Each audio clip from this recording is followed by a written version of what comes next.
राधे राधे मित्रों आप लोग राधा किशन के अपकमिंग एपिसोड में देखेंगे कि नुआ शंख बजाकर प्रतियोगिता को शुरू करते हुए वासु से कहता है कि प्रतियोगिता के लिए संक्रांत हो गया, प्रतियोगिता शुरू करो। तभी पद्मावती आती है और श्रीनिवास से कहती है कि मुझे विश्वास था कि तुम जरूर आओगे।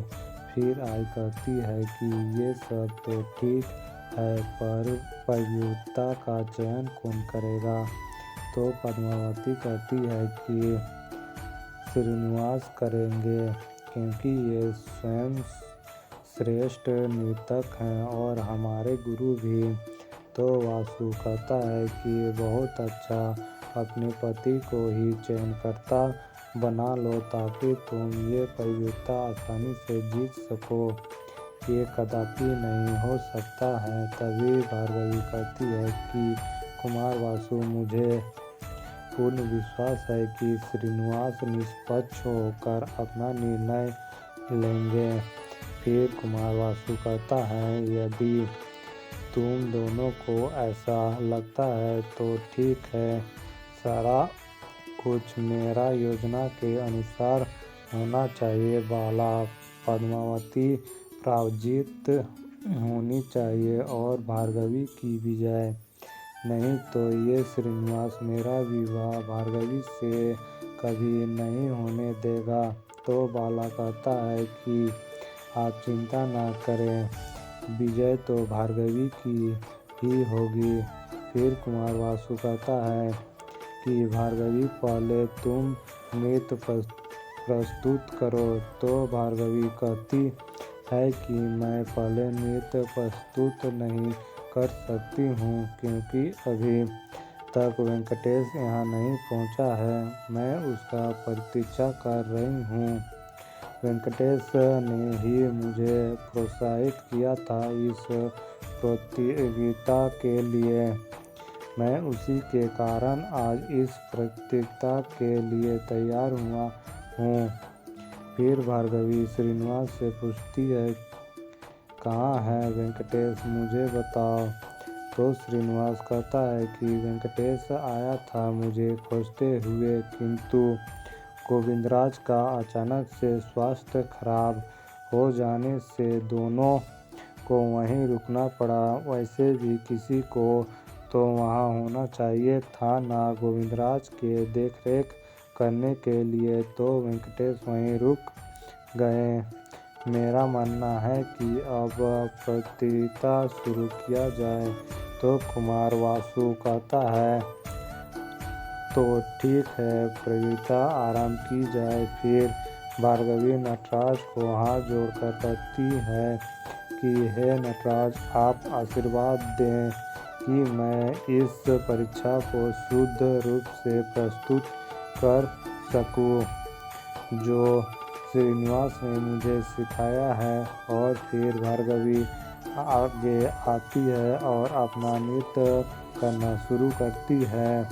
भार्गवी अपना नृत्य को बहुत ही अच्छी तरह से करती है और समाप्त भी बहुत अच्छी तरह करती है। फिर श्रीनिवास पद्मावती से कहती है कि अब आपकी बारी है। तो पद्मावती अपनी घूंघट हटाती है। तो कुमार वासु और बाला हैरान हो जाते हैं और बाला वासु से कहता है कि वो वस्त्र नहीं है जिसे हमने उसके लिए बनवाए थे, ये तो कोई दूसरा वस्त्र पहनी है। तो वासु क्रोधित से बाला को कहता है कि ये सब श्रीनिवास का ही काम है, उसी ने ही वस्त्र को बदल दिया होगा। फिर आप आगे देखेंगे कि पद्मावती और भार्गवी का नृत्य समाप्त हो जाता है। फिर आता है विजेता कौन है वो देखने की। तो उमा कहती है कि बताइए विजेता कौन है। तो श्रीनिवास उठकर सबसे कहता है कि पहले मैं ये बताना चाहता हूँ कि नृत्य केवल सुंदर मुद्राएं बनाना नहीं है। नृत्य तो एक आनंद है, एक प्रार्थना है। नृत्य भावनाओं का मेल है।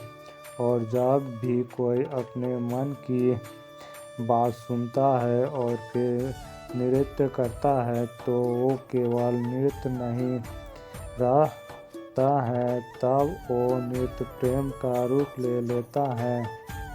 साक्षात नटराज की भांति जब भी वो नृत्य करते हैं तो तब क्या होता है, उनके नाक पर ये पूरे संसार नृत्य में झूम उठता है।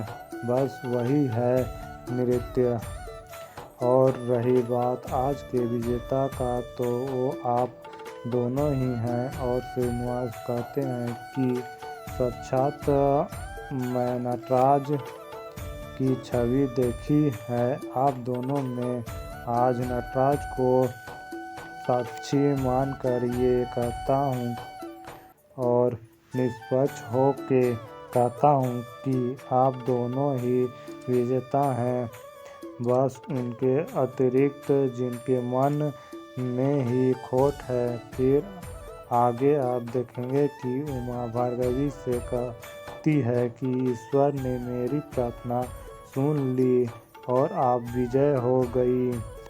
तभी पद्मावती भार्गवी को आवाज़ देती है और जीत की शुभकामनाएं देते हुए कहती है कि बहुत अच्छी नृत्य की। तो भार्गवी भी कहती है कि आप भी बहुत सुंदर नृत्य की हैं। फिर पद्मावती कहती है कि आज हम नृत्य में एक समान रहे हैं, किंतु इसका ये अर्थ नहीं है कि हम हर बात में एक समान हो। विशेषकर श्रीनिवास के प्रति तुम पूरे संसार जीत जाओ भार्गवी, परंतु श्रीनिवास को सदा हारोगी मुझसे तुम। फिर आप आगे देखेंगे कि भार्या कुमार वासु से कहती है कि आज दिन भर मेरी ध्यान रखा, उसके लिए धन्यवाद। तो वासु कहता है कि अरे कहाँ जा रही हो तुम, वैसे भी वेंकटेश यहाँ है नहीं, तो आज रात मेरे साथ ही रहो। क्यों, क्या हुआ, कोई समस्या है मेरे साथ रहने में? तो भार्या कहती है कोई समस्या नहीं है, ठीक है चलिए। फिर आप आगे देखेंगे कि पद्मावती श्रीनिवास से कहती है कि मैं आज अत्यंत प्रसन्न हूँ आपके पत्र और ये वस्त्र भेंट पाकर। आइए ना, चलिए आपके लिए मैं बहुत सारी विशेष तैयारियाँ की हैं। फिर भार्गवी उमा से कहती है कि मैं श्रीनिवास का अपमान किया है, वो मुझसे बात करने नहीं आएगा। राजकुमारी पद्मावती उचित कर रही थी, श्रीनिवास और मध्य कुछ शेष नहीं रहा। मैं पद्मावती से श्रीनिवास को हार चुकी हूँ। फिर आप आगे देखेंगे कि भार्गवी रो रही होती है, तो वासु द्वार पर खड़ा होकर अपने आप से कहता है कि अब से ये तुम्हारे आंसू कभी सूखे ना, ये मैं सुनिश्चित करूँगा। भार्गवी, तूने जो मुझसे अपमानित किया है भार्गवी, उसका प्रतिशोध मैं तुझसे लेकर रहूँगा। बस एक बार केवल तुमसे मेरा विवाह होने दो, जीते जी तेरा जीवन नर्क बना देना मेरा काम है। फिर वासु भार्गवी के सामने आता है, तो भार्गवी अपनी आंसू पोंछ लेती है। तो वासु कहता है कि ये आंसू को मुझसे मत छिपाओ भार्गवी, मुझे पता है ये आंसू श्रीनिवास के कारण आ रहे हैं। वो तो तुमसे बात तक नहीं किया और पद्मावती के साथ चल गया।